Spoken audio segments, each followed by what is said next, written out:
Blogger ও YouTuber তৌহিদ আফ্রিদি গ্রেফতারের পর থেকেই তাকে নিয়ে আলোচনা সামাজিক যোগাযোগ মাধ্যম জুড়ে।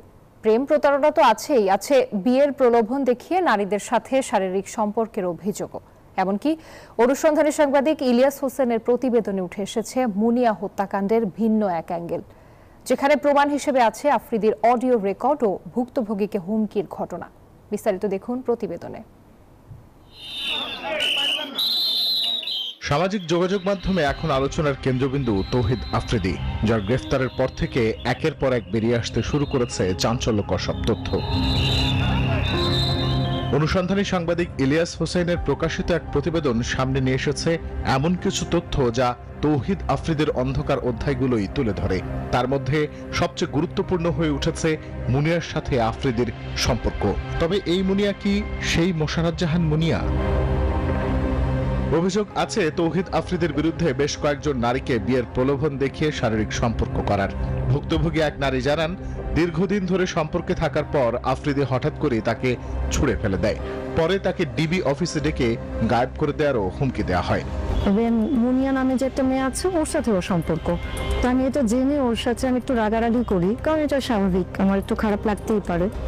আমি যেহেতু ওকে ভালোবেসে ফেলেছি, তো ওকে আমি বলার পরেও আমার সাথে খুব বাজে ভাবে রিয়েক্ট নেয়।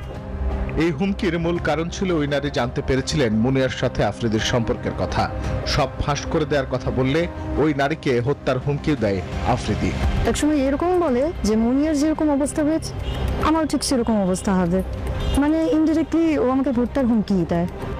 ওই নারীর অভিযোগের সূত্র ধরে উদ্ধার করা হয় মুনিয়ার সাথে আফ্রিদির ফোন রেকর্ড, যেখানে মুনিয়ার বাসায় আফ্রিদির যাতায়াত ও ঘনিষ্ঠতার বিষয়টি সহজেই অনুমেয়। আপনার ন্যাচারাল ভাবে কথা বলতে পারছা? হ্যাঁ, আমি ন্যাচারালি কথা বলি। হ্যাঁ, কি করো? আচ্ছা, যাক, একটু 1%। হ্যাঁ, এটা আমি তো আমি তুমি প্রাইম এডিশনের প্রকাশিত এই প্রতিবেদন আর কল রেকর্ড থেকে অন্তত এটা প্রমাণিত হয়, এই ত্রিভুজ প্রেম ও প্রতারণার গল্পের শেষ পরিণতি ব্যক্তিগত সম্পর্কেই সীমাবদ্ধ ছিল না, এগিয়েছে মুনিয়া হত্যাকাণ্ডে। আমি রাত্রেবেলার মধ্যে আসতে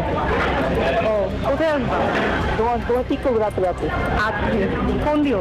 এদিকে ডিবি প্রধান তথা ভাতের হোটেলের হারুনের সাথে আফ্রিদিকে বিভিন্ন সময় মেলামেশা করতে দেখা গেছে। অভিযোগ আছে তাকে ব্যবহার করে ইউটিউব ও ব্লগারদের আওয়ামী লীগের পক্ষে জোরপূর্বক কাজ করাতে বাধ্য করত আফ্রিদি। তার প্রত্যক্ষ মদদেই মোশাররত জাহান মুনিয়া হত্যাকাণ্ডকে ভিন্ন দিকে পরিচালিত করার চেষ্টা করা হয়েছে।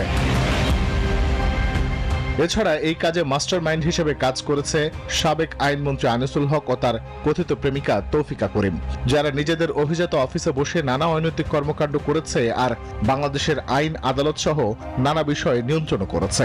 আবার তাদের সাথে সুসম্পর্ক ছিল বাংলার কসাই খ্যাত সাবেক স্বরাষ্ট্রমন্ত্রী আসাদুজ্জামান খান কামালের, যার অধীনে থাকত বাংলাদেশ পুলিশ। এই সিন্ডিকেট মিলেই পর্দার অন্তরালে অনৈতিক কর্মকাণ্ডগুলো সম্পন্ন করত। প্রসঙ্গত তৌহিদ আফ্রিদির বিরুদ্ধে এখন পর্যন্ত 2টি মামলার তথ্য পাওয়া গেছে।